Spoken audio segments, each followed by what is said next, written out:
Na de wedstrijd Heerenveen-Cambuur binnen 4 mensen aangehouden. 1 man uit Assen omdat er een steward misledigde, 2 uit Ljouwert en 1 uit Drachten voor ieperlijk geweld.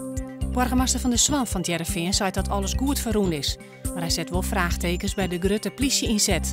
Hij vreegt hem af of dat nog wel maatschappelijk verantwoorden is.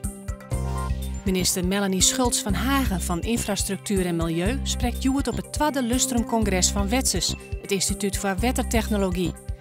Kees Buisman, lid van de Rier van Bestuur van Wetses, kreeg een koninklijke onderscheiding voor zijn werk voor de wetenschap. Er rennen nog heel tijd liekevolle kei in de grijde als een perilien. Nevens cijfers van het CBS is 70% van de melkkei vaak boeten. In 2001 weer dat nog 90%. Benam bij grote melkveebedrijven staan de kei meest op stal. Het al de leegste plak van het MCL in de ziekenhoestop 100 van het AD jouwt een verkeerd beeld van het Ljouwerter ziekenhuis. Dat vindt directeur Margrethe Graaf van Zwarre Belang Friesland. Het is net mogelijk op deze wijze om de kwaliteit van een ziekenhuis in een top 100 mijlkoor te vergelijken, vindt ze. Joen en vannacht helder waar met temperaturen om de 4 rond 5 graden hinnen. Kans op frost aan de groen. Morgen een soort zinneskien en 14 rond 15 graden. Een krachtige wind uit het eerste.